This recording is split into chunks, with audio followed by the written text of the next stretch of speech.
Hello, welcome to episode number 41 of this Rockin' Cash Bar. How you doing, Diane? I'm good. I'm good. I gotta get over this fear of my own face. Every time I log into a Zoom meeting, there's just that moment of shock where it's like, I had no idea my nose was that lumpy and my cheeks were that sallow and my eyes were that dark and I was this bald. I can't be this hideous. Then we got to work on your self-esteem. Also, I looked like total garbage dumpster shit about an hour ago, but what I have the beauty of is hair and makeup. There's a ton of makeup on this face. I curled my hair. There's a filter on Zoom that says touch up my appearance. I use all the things. I wear a black long sleeve shirt and I turn off the lights. Okay, Ben? You have to learn all my tricks. I thought you were setting the mood for our guests. Like, It's a little all candlelight. It's all my own insecurities. I need to get into that. I'm going to start doing hair and makeup. Are there exercises you can do for your face? I mean, Yes. other than smiling more often, which ain't going to happen. Yeah, I can send you some. I don't know if they work, but they pop up on my Instagram ads all the time. There's these things you can do where you poke yourself right here to get rid of your, like, whatever's happening here in women under your chin. To get rid of the little turkey neck, you can do that. If you're starting to get like smoker's lines, you do this thing or you tighten your lip and then you press right here. Like for like 30 minutes, like 3 times a day. You're supposed to. No. Okay, I'm not ready for that. I'm just going to start wearing makeup. I would rather be a dude who wears makeup than a dude who does facial Kegel exercises. It's becoming kind of common. If you blend it correctly, nobody knows. I don't know how it looks over stubble, though. How hard is your stubble? Yeah, no. And then, like, you'd have to, like, excuse, like, I'm sorry, I can't do that. I got to go. I have to go do a facial. Give a facial. I forget I said anything at all. Just I have a thing. I'm not going to be able to make it. I'm sorry. I bought my girlfriend a dress over the internet. It took about 6 weeks to get here, and it finally got here today. And it was like when I bought it, it looked like flashy and sexy and flirty and fun in the picture, and the model like kind of had like her body was kind of similar to my girlfriend's body, so I thought that's perfect. And then I bought it, and it came here today in a package no bigger than my little left fist. Aww. Just all balled up and like vacuum wrapped. So I snuck it into the bathroom and I opened it up by myself. And it was this tiny, it's like a peach colored, almost pink thing that was like all silky, but it's tiny. Like it looked like it was like a fun dress, but no, this is just a straight up, like, Yeah. I don't know how to describe it. Was it a Japanese large?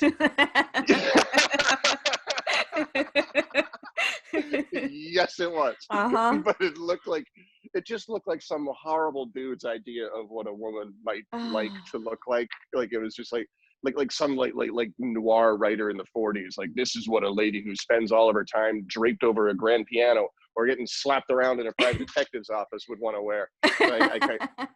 I did, like, I tried to dress it up and like I hung it on a coat hanger, and I just took it over to her like as if I was like the French, just like over my forearm, kind of like, have a look at the merchandise, my love. She just kind of like squeezes it between her index finger and her thumb and just goes, maybe it'll make good pajamas. I failed. We've all been there. You got to be careful shopping online. Oh, it's rough. Yeah. And I think you got, like, if you're a dude and you're buying dresses, you're just going to have to go in person. Like, you have to have the awkward conversation with the sales lady. I went one year, my girlfriend's from Colombia, and apparently it's a Colombian tradition that on New Year's Eve, you're supposed to wear yellow underwear because that's going to give you, it's part of a couple of different traditions that they have that'll bring you good luck or good fortune in the new year. So between Christmas and New Year's, I went to Victoria's Secret, and I'm just like a dude there, like after Christmas, and I'm just kind of like wandering around. I don't know what to look for. And the sales lady comes up and like, can I help you find anything? And it's like, yeah, I need yellow bra and panties. And she's kind of like, they got to be yellow. Like I was like, yeah, they got to be yellow. It's my thing. And she just kind of like goes, yeah, no, that's seasonal. That'll be like spring or summer. That's it. So I just left, like, because I figured that I'd just been like ushered out of it. Like I was given like the nice bums rush. Just, get out of here with your creepy color needs. I've never heard Sofia Vergara talk about this yellow underwear thing. It's a real thing. I mean, it's a real thing that I've been told. I don't know, maybe it isn't a real thing. It could be exploded. Let's get to what we're doing here today. Let's do it. Our guest is in the waiting room. Episode 41, the guest is in the waiting room. My old friend, your old friend, stand-up comedian, all-round good dude, Mr. Scott White, Scotty Blanco. Are you there, Scott? I am here. Yay! There he is. There's that big booming voice. I am here. Oh, there he is. Do you see him? I just see his name. I see him now. He's there. Come on, Scott. There you are. I'm here. I see you. There he is. Welcome to the Cash Bar, Scott. How are you? I'm doing well. Thank you guys for having me. Pour yourself a glass of water or a coffee because this is going to be a sober cast. I think this is the first one that Dianne and I have ever done where we're all 100% sober. All right. Canada Dry, ginger ale. Scott, you are a heavily touring stand-up comic. You play clubs, you play colleges, you do everything anywhere. How has this disastrous scum fuckery of a year affected you, your life, your mental state? Well, it's only recently affected me. It was weird when we first started coming out of the COVID, not the COVID, but the restrictions. I had quite a lot of work lined up. And then like October, I just did 2 shows last weekend, and that was all I did for all of October. Wow. Oh my God. Yeah. Dude, Well, how are you gonna like stay in shape? Like in comedy shape? Like I can't imagine like if you take a month off, then you lose your fastball, right? Absolutely. And I actually had the pleasure. The first show back was with Robert Mungle. We did a show together, and it was and Rob's been out of it longer because Rob retired. that's right. Retired, and then had to go back into comedy because of what all happened here. And so just to watch Rob just rekindle what he had after being off so long, it's like, well, I can do that as well. Fortunately, the audience was not interested in hearing our acts and wanted to talk to us. So we really didn't have to do our show. Good. We just had to deal with the hecklers. Oh, God. It's a straight up conversation. Yeah, I would imagine that like you and I started like around the same time, probably like 98, 99, right? So Right. This must have been like at some point during quarantine, you went the longest you have ever gone without performing, I would imagine. Absolutely. Right? Absolutely. Yeah. Because it was since when I quit my job as a waiter and went to comedy full time, I was generally working. I mean, I'd go visit my dad, have a couple of weeks off then, but that was vacation. This was the longest I ever went without. And I did Zoom shows, a couple of Zoom shows, but they're not the same. No. They're definitely not the same. No. I would think that they'd be. I've never done one because I haven't done stand up in years and years and years and years. But that just sounds like misery. Like I hear people talking about Zoom shows. Like why even bother? Like other than the money, what are you getting out of that? God, no. And don't get me wrong. I mean, the money is obviously important. Right. The money is important. The money's important to a lot of people. So, yeah. Scott, where are you? Like, where do you live?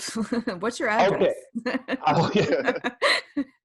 Well, I live by your old place, Dianne, because I remember one time I was walking and I ran into you. Just had your tonsils out.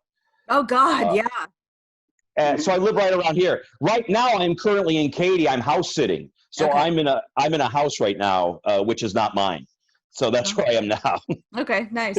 I just feel like I haven't seen you even before COVID in person in so long. I'm like, is Scott just always on the road? Like, where did Scott go? Well, I have traveled. I'm blessed by that. But I don't get out to as many I'm not Andy Huggins. I'm not at every open mic. None of us have the stamina of that 70-year-old man. None of us do. It's because I've listened to because you've had Rob Mungle on and you've had Mike McRae, Sam Damaris. And you guys all tell stories about how you went out afterwards to drink. Yeah. And I was never involved in that because I never drank. Yeah. And the few times I would go out, people would start off friendly.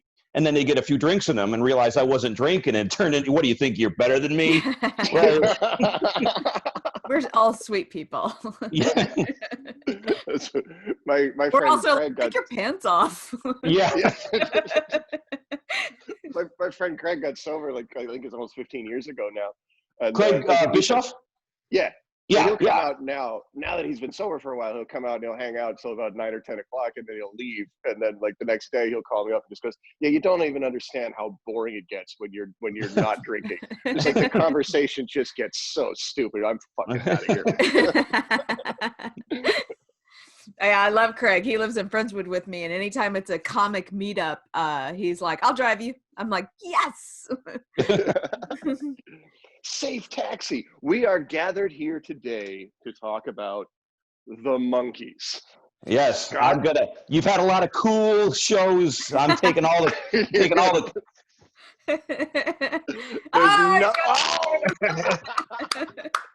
a true Scott is fan. wearing a Monkees t-shirt. He just showed up. There's nothing cool about us. We are like a nostalgia show for a certain kind of 40-year-old. Before we get into that, I have a proxy Dianne Gallagher story I would like to tell. And we'll see if you remember this. And this was told to me, so it might not be true. Oh God. I'm nervous. Back in the last stop days, apparently there was a bunch of female comics in the back, and they got to talking, and they said, "What male comic from the last stop would you like to have sex with?" Oh shit. And this comic, this is what she told me. She said me, and this comic said, then Dianne said, "No, I'm serious. Who do you really want to have sex with?" I know exactly who you're talking about. I was probably just fucking with her, but I don't think you're a troll by any means. Well, thank you. That can't be true. From everything I've read, we didn't let female comics backstage at the comedy clubs in the early 2000s, unless it was for the ritual. Oh, that's really funny. I don't remember saying that, by the way. I said it, Scott. How do you're a little bit older than Dianne and I, but not a whole lot, right? I'm 52 in December. Okay. Oh, yeah. Okay. So maybe as we were doing the research, the Monkees are actually about 5 years earlier than I thought they were. I thought the Monkees were like 70 to 72 or something like that. But No, they were 66 to 68 is when the television show was on, and then the original band lasted from 66 to 71, and then that's when the band slowly dwindled. It went from 4 to 3 to 2 until the band disbanded until the resurgence in the 80s. Yeah. But this is like your childhood wheelhouse for you? Like, do you remember watching the Monkees when you were a kid? Oh yeah, absolutely. On our UHF station, Channel 50, they'd show the Monkees every day at 3:30. It was the Monkees, and me and my sister, it was one of my favorites. And then in 1986, MTV showed a marathon. They showed all the Monkees episodes back to back to back to back, and that's when I rediscovered them, and that's when a lot of people rediscover them, and that's because that's when they went back out on tour and they released a few more albums. That must be why I even know them at all, because I don't think my parents were any sort of fans of the show, but in 86 I was 9, and so I think I just remember vaguely understanding they have something to do with the Beatles, but I don't understand what it is. They're like a fake band, but a real band. And then I actually had to do the research today to remind myself what the Monkees were. The Monkees at the time, when they were at their peak, they were as big as the Rolling Stones and the Beatles for that 2-year span. They were just huge. Everybody knew them all over the country. Even though they were a band on a TV show about a band who wanted to be the Beatles. Yes. Yes. It's such a strange thing to me, but I think they're great. I mean, I really love all their music. Their music is great because they had a. So this was the time of the English invasion, when groups like the Who and the Stones and the Beatles were coming over, and they were all writing their own music. So all these songwriters were looking for work. So when the Monkees came along, all these out of work songwriters presented their work to all these professional songwriters. So that's why the songs are so good. These are just, people who were just made to write songs, Right. like Neil Diamond and David Gates, who was in the band Bread, Yeah. and Boyce and Hart, which wrote a lot of their songs. They were those professional songwriters. That's why the songs are so good. That's where they come from. Yeah. And so let's talk about who wrote the song. Well, let's talk about the song we're covering today. Pleasant Valley Sunday. Another Pleasant Valley Valley Sunday. Sorry, I gotta bring this song 2 or 3 times an episode. It was written by Jerry Goffin and Carole King Carole King. Yeah, the which is Carole impressive. King. This is Carole Tapestry King. Yes. So why did you pick this song?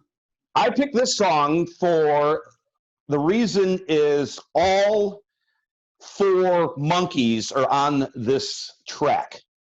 Right. Because as you mentioned, when they first started, when the Monkees, they put out their first 2 albums and all they did was sing on it. Most of the part. They didn't play their instruments. Then their 3rd album came out, and that's where they demanded to play their instruments. And they did that. The 3rd album of theirs called Headquarters. Yeah. And they played all their instruments on that. And then this is from the album Pisces, Aquarius, Capricorn, and Jones Ltd. And they went back to not playing. They did that one album, and they're like, okay, we did it. Now we don't have, now we can get in studio musicians. But Mickey sings on it. Mike plays the guitar. Davey plays the maracas, and Peter plays the organ on this. So all four Monkees are on this track, and it's one of the few tracks where Mike is doing backup vocals, because Mike either sang lead vocals or he didn't sing at all on the songs. So he's doing at that end when they're mixing Mickey's voice and another Pleasant Valleys. Yeah. And that's why I like it too. Plus, I love the opening riff of the song. Yeah, it's nice. Whoa. Ugh.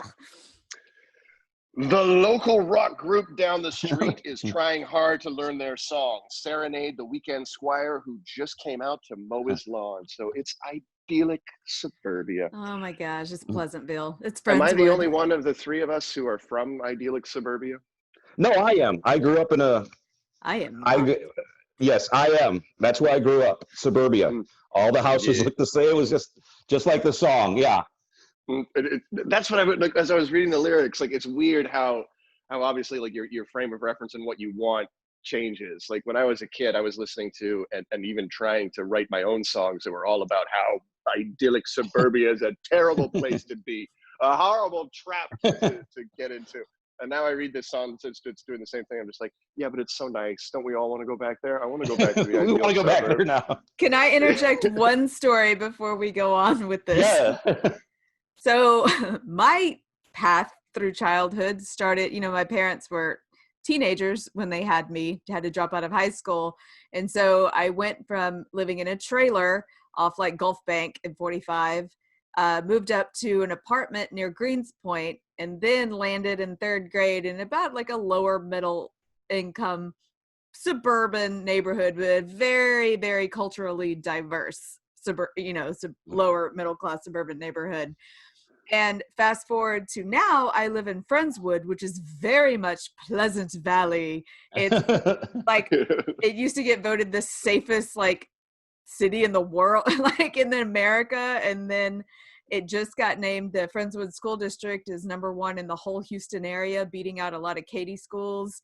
And this yesterday, I went into the Heights with my son and visited some friends. I used to live in the Heights, drove by my old house in the Heights, saw all the people like running through the, the Greenbelt little strip that they have and drinking at coffee shops outdoors.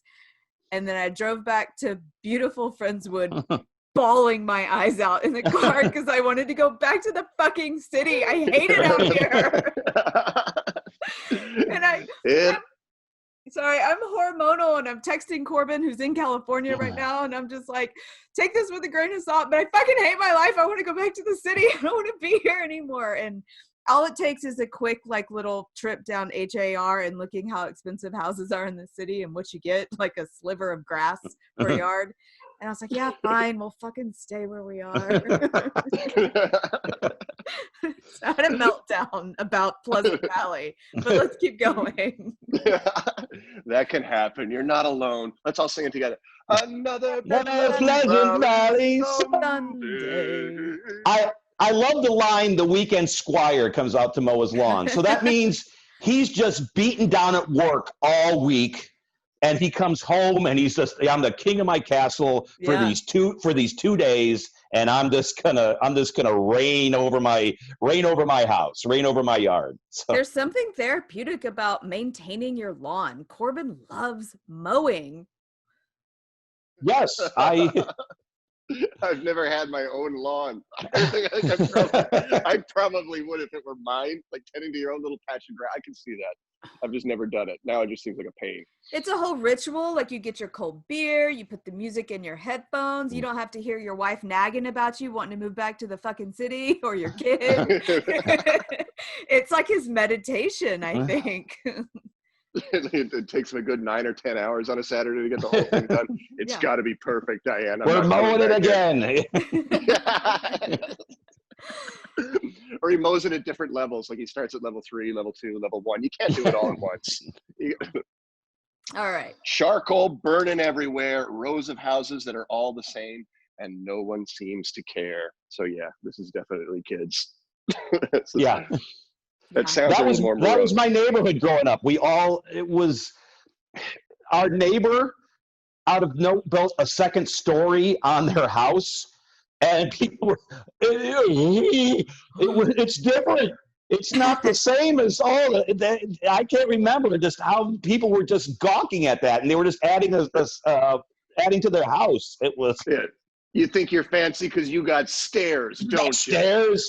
I thought you were buku rich if you had stairs growing up. My first friend's house I went to that had stairs. I was like, oh my God, they must be so rich.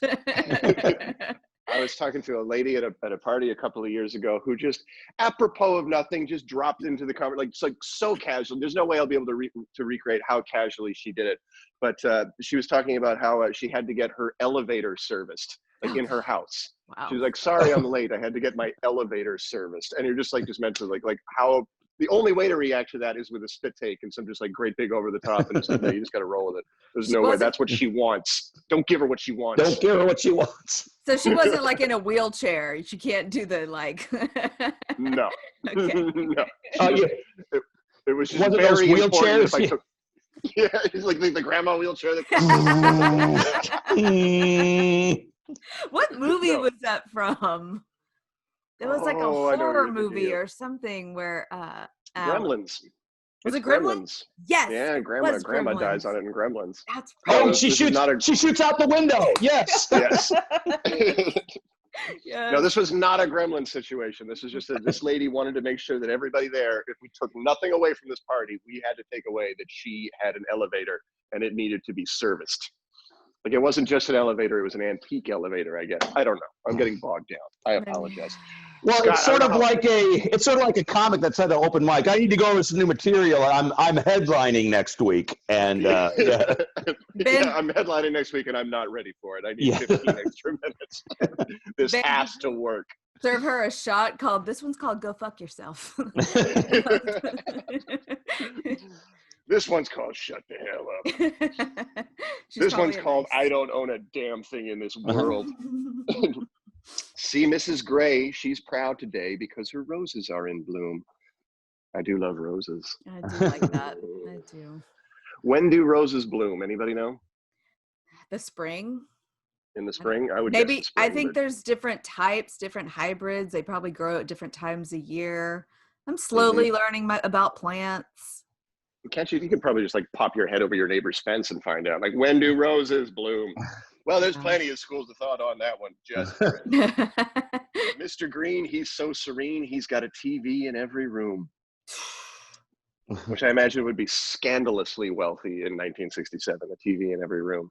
Yes. Yeah, what movie is that? Like, oh, Back to the Future. Like, he's teasing you. Nobody has two televisions. Yes.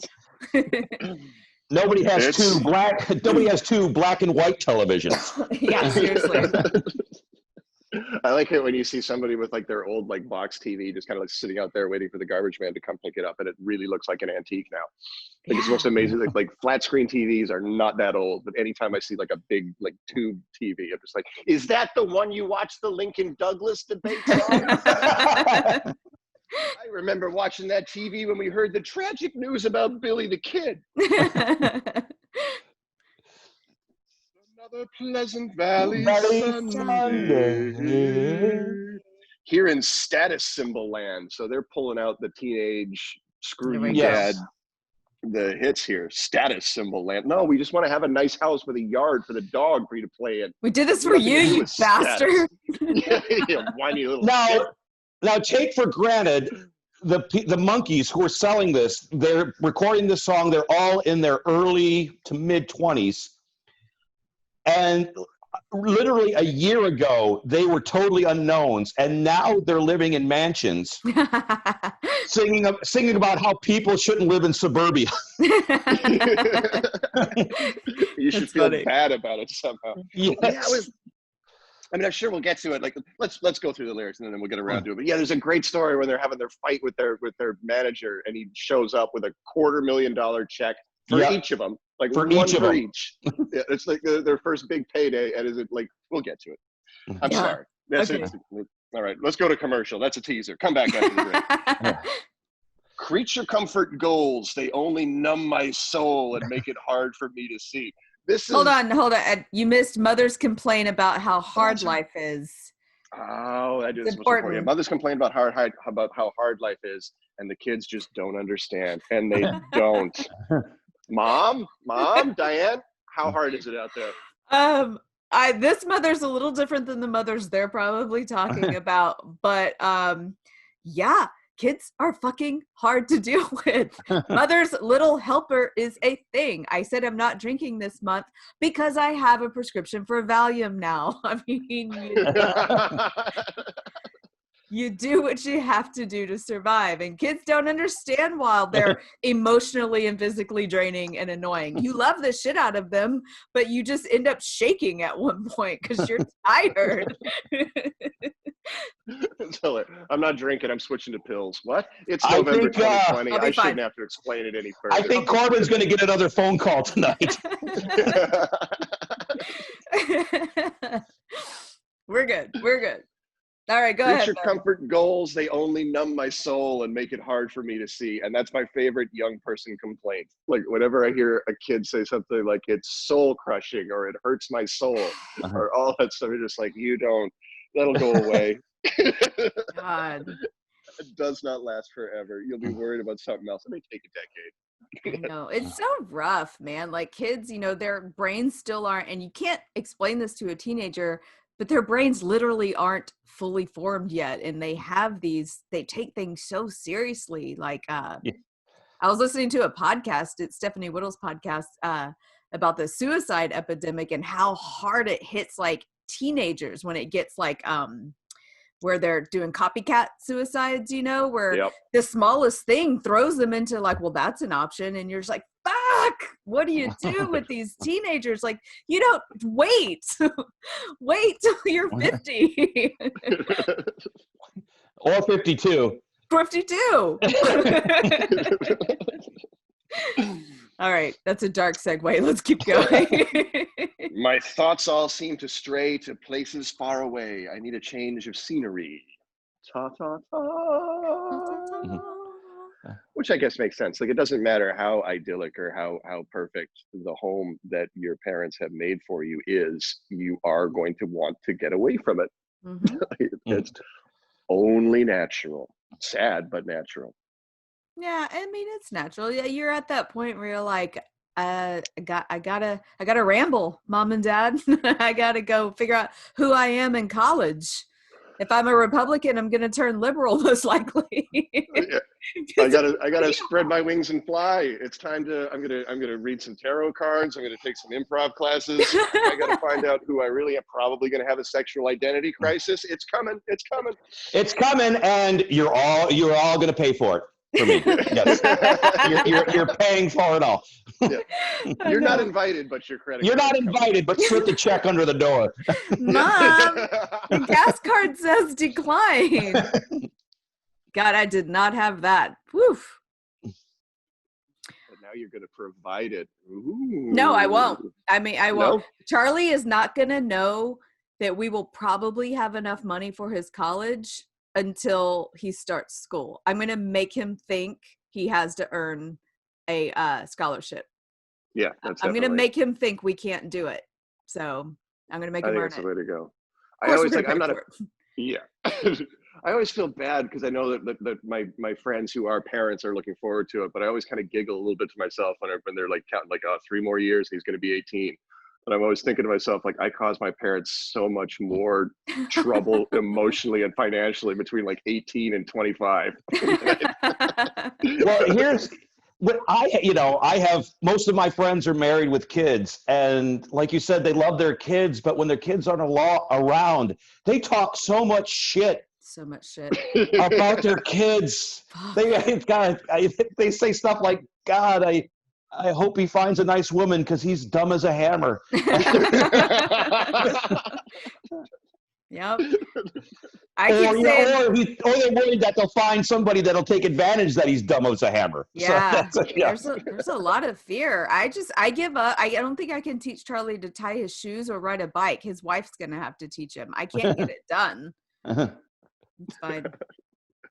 I always worry like if I had a son and I wanted to change like my character flaws, like I'm not really the guy to do it. You know what I mean? Like if I wanted to raise like a tough guy kid, like that's really not my like how am I going to show him how to do that? You can't. You cannot mold them. Everybody thinks like children are these like Play-Doh things that you can mold. They come out with their personality. If he's not a tough guy, he'll never be a tough guy. Some babies come out of the womb like fucking Popeye, like ready to punch and go. I mean, they come out the way they're gonna be, and you cannot mold them. You can steer and hope that you teach them to be good with whatever they're gonna do, but you can't change their personality types. They come fully formed.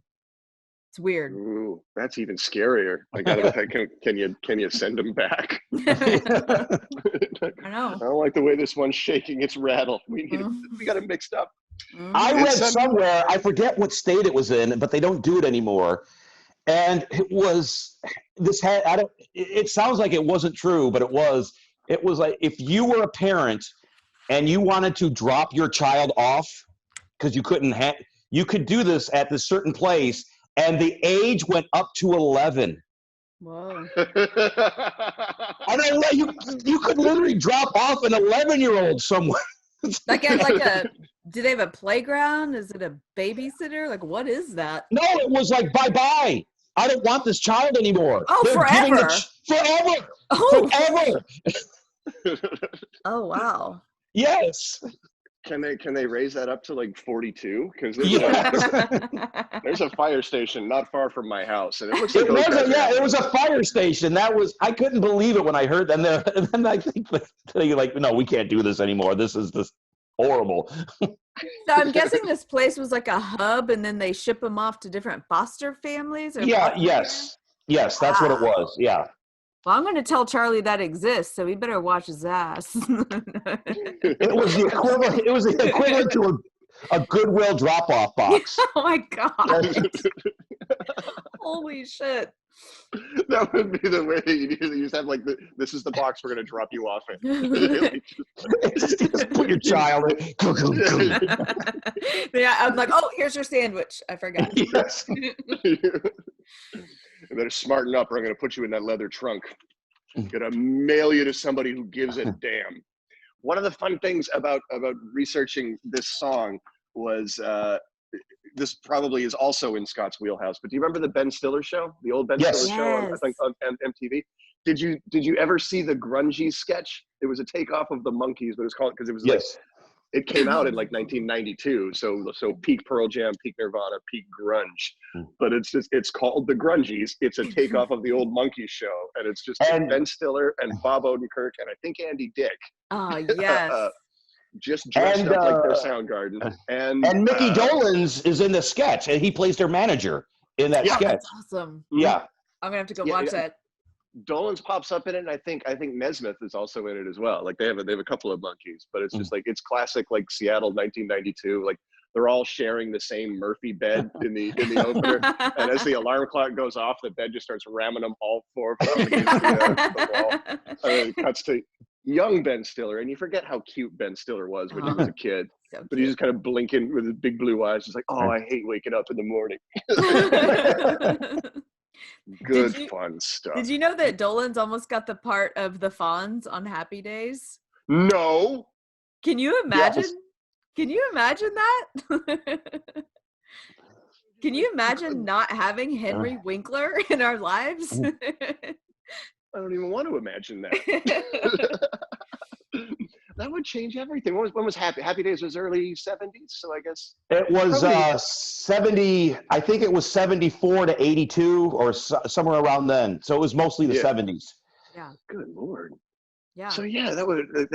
I imagine that he didn't get the role just because he was from the Monkees, right? Like, yes, he had to go into Mickey Dolenz went into voice work and directing. So a lot of those Hanna-Barbera, Scooby-Doo cartoons, he does random voices on those. Okay, that's a better gig. I mean, not better than being the Fonz, but it's steady. Nothing's better than being the Fonz. So awesome. You are the Fonz forever. So the Monkees, like their genesis is literally like, I know Scott, you're gonna hate this, but they were famously kind of dubbed by the British press as the Prefab Four, because they were like this first constructed boy band, and at their genesis they literally were, right? There were two producers who took out an ad in the Hollywood Reporter and said, we're looking for something like insane young men to come and be in this band. Right. It said has to come down for interview, which was a drug for you have to come down, which means you can't be high when you come down. So you got to come down and come in for the interview. Yes. That's awesome. But no, you're absolutely right. Peter Tork and Michael Nezmuth were musicians, and but Davy Jones and Mickey Dolenz were not. Mickey had to learn to play the drums. Like, didn't he just mime it? He did, but they eventually went on tour, so he had to actually learn. Now he was an okay drummer. He was not Keith Moon or anything like that, but he was able to hold his own with simple drum techniques. Cool. I'm glad he could learn, because I feel like that's something I could not learn. Mm-hmm. It's like this thing. Like, I don't know how people do one rhythm with your foot and then this with your. I don't get it. I never get drummers who can sing. That blows my mind, because most drummers are keeping time in their head. Right.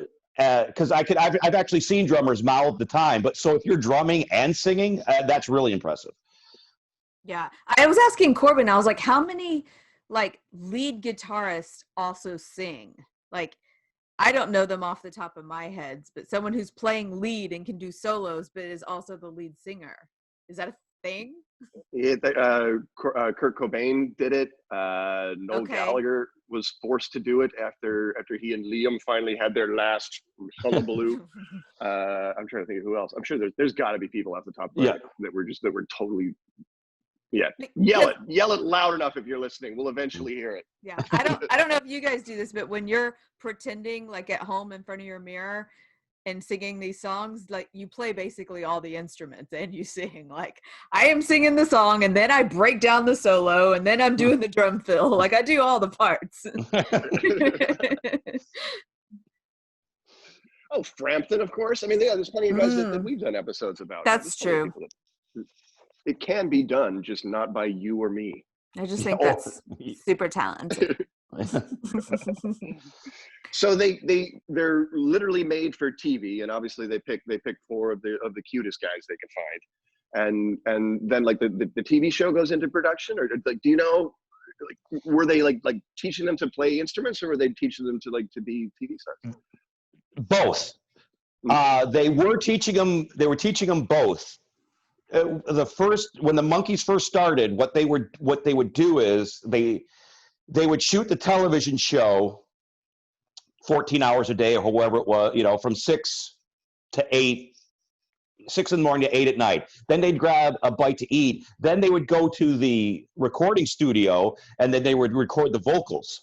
And then they were teaching them how to play the instruments, because before the Monkees hit television, they played a couple of concerts in Hawaii. This was in like '65, just to see how they look and to see how they sound. So even before the television show came on, the Monkees were doing concerts. Wow. Yeah. Wow. That seems like it'd be easier to find 4 cute musicians to just throw together than to actually Stephen Stills from Crosby, Stills and Nash. Yeah. He auditioned. The reason he didn't get it because he was in his 20s and he had bad teeth and thin hair. Oh wow. So That's a curse that lasts a lifetime, Stephen Stills. I'm with you, brother. Yes. I remember at some point when I was young being forced or told that I had to pick which of the Monkees was the cutest, and I just remember picking Peter, and so I've always said Peter. I was amazed when I first started doing research on this episode that I still knew all 4 of their names. They were in my head. Like, I don't know why. That's great. Oh no, wait, I do know why. It goes back to my U2 obsession. When U2 were first making it big, they booked themselves into hotel rooms in America under the Monkees' names, and then really? That I did not know. That I did not know. They did, and then quickly discovered that the Monkees were still far more famous. That's funny. So, like, I heard Mike Nezmuth is in the hotel. Like, no, he's not. Go away. Oh, what else you got, Scott? And do your bit for Africa. What I'll say, I believe. Well, we were talking about Mike Nezmuth. Okay. And Mike, he sort of had a love-hate relationship with the Monkees. He was able to get his name out there, and Mike Nezmuth was able to become the richest of all the Monkees because Mike at the time was a songwriter. He had a hit song for Linda Ronstadt. Yeah. And I can't think of the name of it off the top of my head. I think it's in my notes. Keep talking. So when the Monkees would release a single, the Stone Ponies, they would. Okay, go ahead. Like they would release a single like "Last Train to Clarksville" or "I'm a Believer." Nezmuth would get his single on the B side. Ooh. So he was getting royalties, and that caused a lot of contention between the other 3 and him, because he was making a lot more money than those guys because his songs that he wrote, he was getting the money as the songwriter from all the sales. Well, did they not know he was doing it? I mean, come on, it's fair. Yeah, it was there, and but they were just and so that drove them. So then they all started to write songs, and to varying degrees of success. Mike Nezmuth is clearly the best songwriter out of the 4. And work smarter, not harder, playa. Exactly. Yeah, and what were you gonna say, Ben, about the manager with the check? Is that a good time to interject that? Yeah, it's this guy Don Kirschner. So Don Kirschner. When the Monkees formed, it was Bob Rafelson who went on to a hell of a fine movie career as well, and a guy named Bert Schneider, and they're the TV producers that put out that casting call. Once they got the Monkees together, they realized that these guys, they can't really play, and they're going to need a musical director, so they bring in this dude Don Kirschner, who was called the man with the golden ear because he could really sniff out a hit, and he brought in the stable of songwriters like Neil Diamond and Carole King, and that's where the songwriting thing came from. But like as Scott was saying, Mike Nezmuth ends up writing songs for the Monkees because he was a musician, and he's apparently just raising hell about this. Like, I was supposed to be in a band. What is this shit? What do you mean we can't play on our own album? Yeah. And of course they go over to England where they're really big, and everybody's saying you're just miming somebody else's music, and Nezmuth's going, no, I can actually do this. You have to let me do it. So they must have been placating him in a way, just like, okay, fine, we'll put your single out there if you'll stop punching walls and people long enough to make this project work. Well, Don Kirschner was the guy behind the Archies. What is like the Archies? Sugar, da da da da da. Oh, honey. And he presented Sugar Sugar as a monkey song. He wanted the Monkees to play it. Well, I could see that. And they said no. So he made up a band to get the song recorded. Wow. But how Don Kirschner and the Monkees admit this. They go, getting Don Kirschner fired was the worst thing that could have happened. That was the downfall. Is Don Kirschner released the single "A Little Bit Me, A Little Bit You" without the band's knowledge. He did that on his own. And by this time, the band had so much clout that they were able to get him fired. So that's when he left the scene. That's when he left the Monkee scene. Okay. And they didn't realize that they needed him. Yeah. They like I said, you're in your early 20s. Yeah. You're adored by millions. It's like you're invincible at that point. What happened to them after that? How quickly was the decline? The decline happened. That was in the middle. That was after the first season of the Monkees. Then they did the second season. And then they did the movie Head. And while they were doing the movie Head, the Monkees TV show got canceled. But they were going to, and the movie, have either of you seen the movie Head? No. Okay. It is the Monkees TV show, for better or for worse. It's fun, but it was geared to be a kid's show. It was something that kids would enjoy, with the monkey romps and the music and the puns and all that. The movie Head is, that's what it means. It's really cerebral. There's no coherent story. It's really, it's just a weird movie. Jack Nicholson helped produce it with Rafelson and all them. And the people, and that was the beginning of the end, because all of their fans, who were younger people, went and saw the movie and were just like, what the hell is this? Yeah. It's just, then they did a TV, well, after their TV show got canceled, they signed to do 3 TV specials. And they did one in 1969, and it was called 33 and a third revolutions per monkey. And once again, it was one of these weird heady things. Yeah. And so they didn't want to be the Prefab Four. They were trying to get their own identity. And by getting their own identity, they shed all their fans that they had at the time. Right.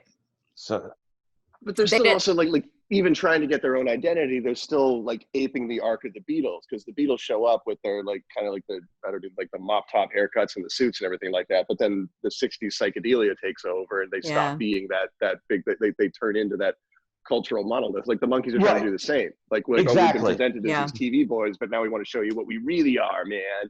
Yeah. And what they kept taking shots at producers,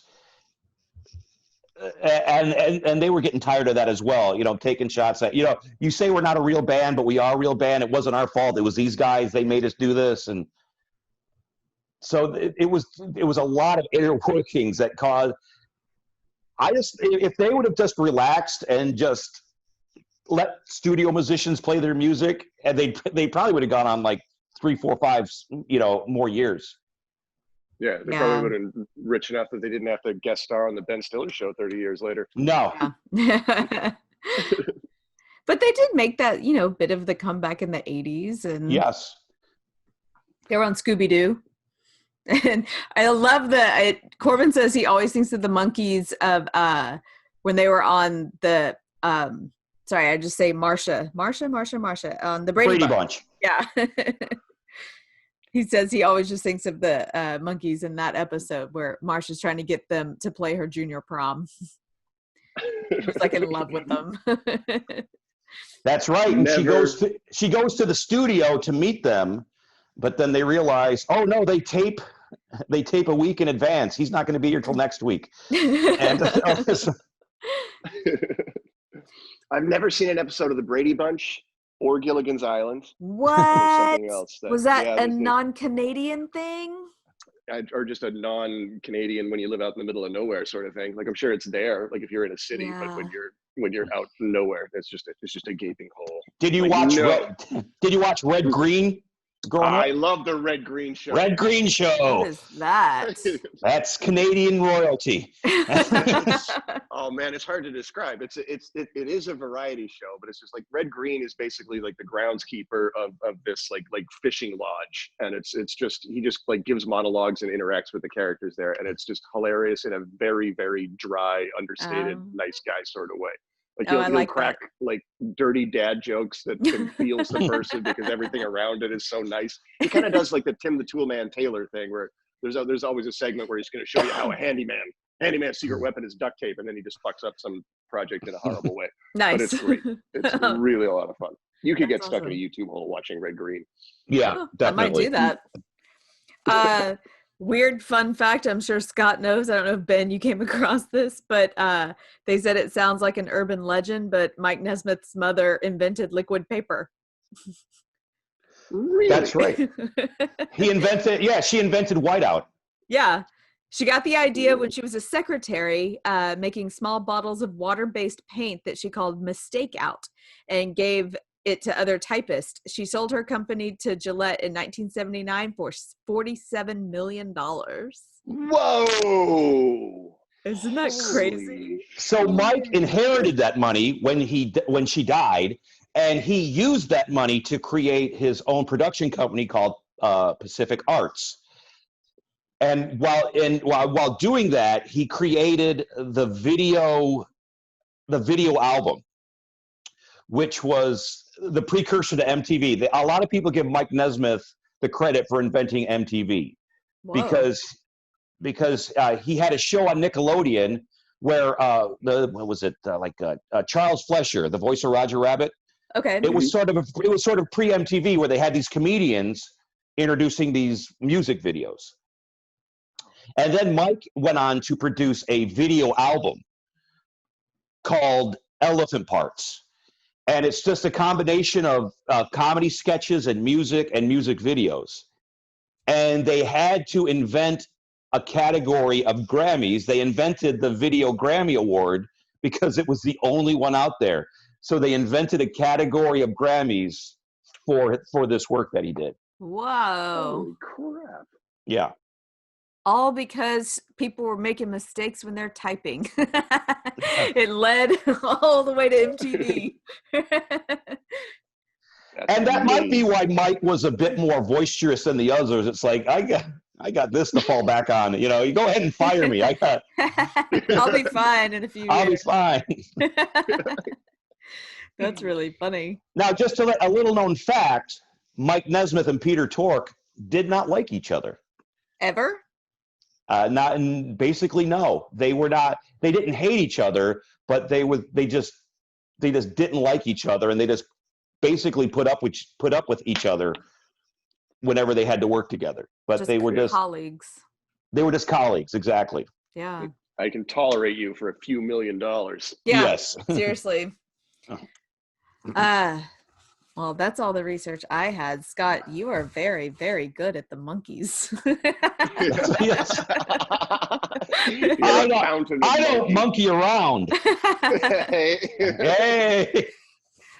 You host a podcast called the Dan Aykroyd podcast, right? Yeah. Yes, that is correct. And you discuss Dan Aykroyd movies? Movies, television shows, books, any project that Dan Aykroyd has been involved in. Nice. I discuss it. Yeah. I was sitting around with Mungle drinking one night a couple of weeks ago, and we both took it in our heads that for some reason we thought Dan Aykroyd was in the Oliver Stone movie JFK. And so we both started frantically making notes, like, we need to call Scott White and get on and talk JFK. I think you might have been thinking of John Candy. Yeah, that's what it was. Yeah, we got turned around. There's a couple of weird, SNL Second City guys that made appearances in that one. Okay, well, here's a personal monkey story I can tell. You two obviously know Caroline Picard. Yes. Very funny lady. We were at the Laugh Stop one night, and a little known fact, Mickey Dolenz discovered Jimi Hendrix. Holy shit. What? Yes. They were in, much like one of our comedy heroes, Bill Hicks, who was not really appreciated here in the States. He went over to England. That's what Hendrix did. He wasn't appreciated over here, but he was appreciated over in England. And he went over to England, and Mickey and Peter were over there, and Mickey saw him, and Mickey is like, you got to open for us. So picture For the Monkees. 1967, an arena full of 12 to 14-year-old girls, and Jimi Hendrix comes out Oh my God. and starts doing Purple Haze.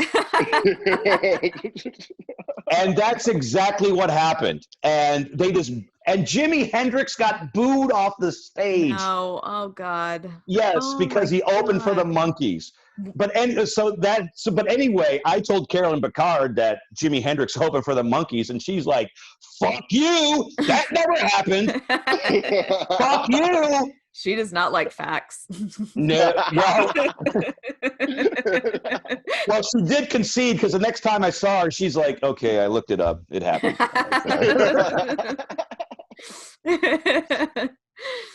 Yeah, it's hard to believe. If you were playing that game where like 3 people are going to tell a story and you got to figure out which one's lying and which one's telling the truth, no one's going to believe that one. Yes. Because it feels like we should know it. But it's true, yes. Mickey Dolenz helped Jimi Hendrix. What if Jimi Hendrix had just like quit music that day? He's like, apparently I just don't have it. Apparently 14-year-olds don't find me. Don't find my music. 14-year-old girls do not connect with Hey Joe. I don't know what's going on. The wildest showbiz career ever. I discovered Jimi Hendrix. I was in the Monkees, and I'm the Fonz. And I was almost the Fonz. Oh my gosh, this is like a crazy like improv sketch comedy, like long form coming together in the weird ending. Well, when the Monkees put out an album in 2016 called Good Times, and this was after Davy Jones had passed. So there was just the 3 remaining Monkees. And the album became #1. And it was 50 years after their first album. So I think that was like the longest length between a group having a #1 album. It was like 50 years. Wow. Yeah, it's got to be. And to put it in perspective, which when Mickey said this, it was like, to put it in perspective, that would mean when we cut our album in 1966, that means the album preceding it came out in 1916. Wow. That's pretty impressive. It might not have been #1. It charted or something like that, but it was like 50 years between a debut album charting and another album charting or something like that. But, yeah. That sounds like the sort of thing, like if Paul McCartney ever hears that fact, he's going to be like, there's got to be 8 or 9 more Beatles tracks we could find. Yeah. Scratch up and throw out. Yeah, really. Sometime in 2038. Yeah, seriously. Is that a wrap on the Monkees? I think so. That was a lot of fun, Scott. Thank you very much. Oh, thank you guys for having me. Um, Thank you for letting me take the coolness of this, because I just want to picture Mungle and McRae listening to this. Like the fucking we're doing I talked about Van Halen and Black Sabbath, for Christ's sake. I thought this was great. I thought this was fun. Do you have a guilty pleasure song? I do. Yay. Ooh. I love tragic songs to an upbeat melody. Okay. Copacabana. Oh my gosh. I don't think At the Copacabana, Manilow. It's a song about this woman who she's a barfly, and her boyfriend works behind the bar, and a gangster likes her, so the gangster kills her boyfriend in a knife fight, and she never leaves the bar. And so the song like starts in the 50s, and the song came out in the 70s. So she's not, at the end, she's not a barfly, she's a disco fly. She's this old woman hanging out at a disco trying to get young men to buy her drinks. And it's just the most sad, tragic song with Congo drums and trumpets, and she'll never leave the Copacabana. Wow. I've never ever listened to the lyrics of that song. I just dance to it. Listen to the lyrics, and you'll give Corbin a call crying. Oh She's still at the disco, Corbin. She's still dancing. Oh my God. That's wonderful. You're coming back for a bonus episode where we do Copacabana. Or we're doing like a whole themed episode that are just songs like that. Well, Barflies is what we've decided to call our listeners. And now I have like another layer to add to that. There you go. Do you want to stick around and listen to our Dressed Up Like a Douche this week? Sure. It's from Dori Dutton. Dori Dutton. Hers made me laugh so hard. So I'll just read what she said. I'll say, so, after the slow part of, in Stairway to Heaven, this is the song. After the slow part, there's the guitar solo, and then the song speeds up, and then the line, and as we wind on down the road. She thought at 14 years old, she was like with her friends in a car, and that line came, and she's like belting out, and there's a wino down the road, like a wino. And she said all her friends were like, what did you just say? And they corrected her, and she said, who knew there wasn't a wino clinging to those stairs? Well, I actually have a lyric that I don't know if you want to hear it or not. Yeah, please. Yeah, go ahead. Have you ever heard the song "Take the L" by the Motels? Take the L out of Lover and it's over. No, I don't think I know that. No, that's brilliant. There's a song, "Take the L out of Lover and it's over." Okay. For the longest time, I thought it was "Take the L out of Lover and it's no word." And you're like, yes, it is. It's over. Now, here's the deal. There's a video of this. This is how stupid I am. There's a video, and in the video, they actually paint out the word. They paint out the L, and in bright white letters is the word "over." And after seeing that, I still sung it wrong. I didn't put it together.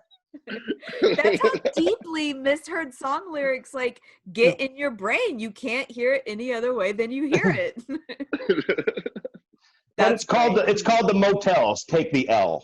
So if you guys want to listen to that song, is it the same Motels from the 80s that did? Yes. Okay, for Only the Lonely. Only the Lonely. Yes, it's the same group. It's actually they're on the same album. That's on the same album as that one.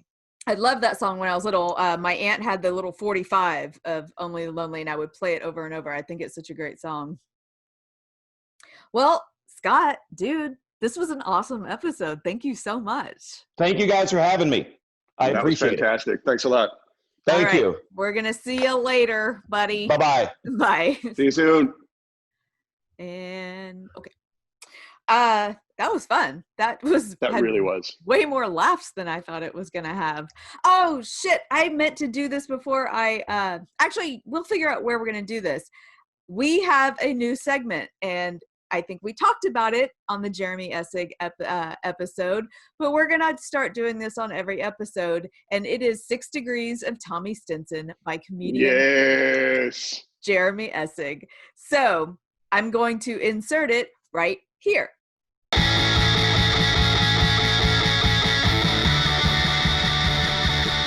Hey Barflies, it's Jeremy Essig, and this is 6 Degrees of Tommy Stinson, our weekly exploration of music trivia, where we try to connect replacements bassist Tommy Stinson to our featured artist of the week, which this week is The Monkees. You might think it would take a number of steps to connect a band that started in 1966 with a musician born the same year, but that, my friend, would be ignoring the power of nostalgia. You can actually connect Tommy Stinson to the Monkees in one step through a number of musicians, but most directly we'll look at REM guitarist Peter Buck and his contribution to the Monkees' 2018 album, Christmas Party. Buck co-wrote and played on the album's title track with his Filthy Friends band member, Scott McKay. And as we mentioned on a previous episode, Buck also played the solo on the replacement song, I Will Dare. So, the Monkees connect to REM, and that links to the Replacements. Admittedly, that's a little direct and boring, so let's try to look for a more fun version to connect the two by using that same Christmas album and its producer, Adam Schlesinger. While you might not initially recognize the name, you probably know his work as the bassist and songwriter of the band Fountains of Wayne and their early 2000s hit, Stacy's Mom. Before passing away earlier this year, Schlesinger left an indelible mark on modern pulp culture, writing the theme song to the movie That Thing You Do, and also appearing as a musician friend of Becky's in the first season of The Real World. And yet, with all that on his resume, his most important contribution for our purposes is his part in the craziest supergroup ever, Tinted Windows. Tinted Windows was formed in 2009, and it was a group composed of Schlesinger, former Cheap Trick drummer Bun E. Carlos, Smashing Pumpkins guitarist James Iha, and their frontman, Taylor Hanson. Yes, that Taylor Hanson. A group existed that combined members of Smashing Pumpkins and Hanson. And what's even more amazing, it's shockingly good. This album is really, really good. Think like updated Cheap Trick style power pop. And with the inclusion of Iha, we can connect this odd four-piece to Tommy Stinson through the third Whiskey Town album, Pneumonia, on which both Stinson and Iha played. So for this week's connection, we went The Monkees to Fountains of Wayne to Tinted Windows to Whiskey Town's Pneumonia album. Throw in a dash of Hanson Kid Pop, a pinch of Billy Corgan sadness, and you've got quite the odd mixtape. That's this week's 6 Degrees of Tommy Stinson. I'm Jeremy Essig. Dianne and Ben, back to you.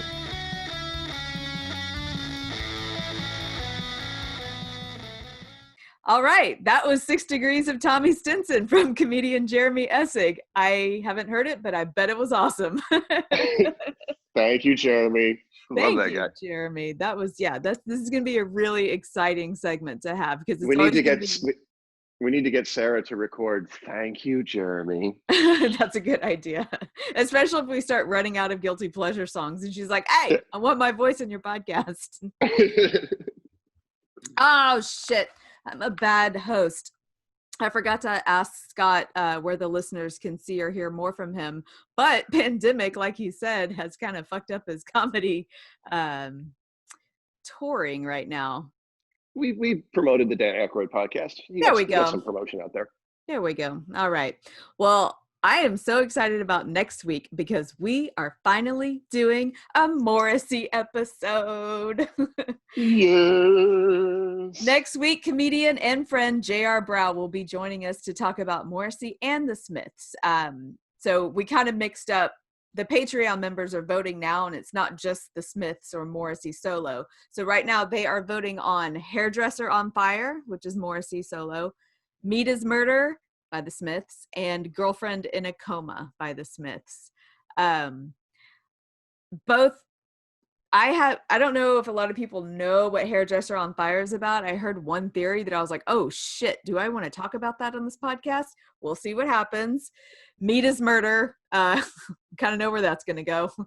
Girlfriend in a Coma is fucking hilarious to me. I love the snark and the satire in that song. So whatever happens here, I think it's going to be a great episode. And J.R. Brow is super funny. So I'm looking forward to it. Stay tuned for that one. Special thank you to Chuck Savage and Eddie Hawkins for our amazing intro music and to Sara Wessling for the Guilty Pleasures vocals. If you would like to support the podcast, go to patreon.com/rockthecashbar. You'll get to vote on every other episode that we do, and you'll get some cool swag and stuff. But if you really want to support us, just please share our episodes with your friends. Tell people it's the best podcast you've ever heard. Word of mouth. We're slowly getting there. Ben, I don't know. I got to show you the Libsyn report where it just lights up a new country every time we get new listeners in different countries around the world. We're spreading like coronavirus, Ben. It's fun. Some places. One person in Liechtenstein. It's really cool. I mean, some places there's multiple listens. Bangladesh still has that one. He listened one time, or she, I don't know. But anyway, it's exciting. We got barflies everywhere. Come back, Bangladesh. I don't know how much longer I want to live here. Come back. We have a Spotify playlist with all of our songs we cover, plus the Guilty Pleasure songs. Thank you, everyone, for tuning in, and we will see you next Thursday. Oh.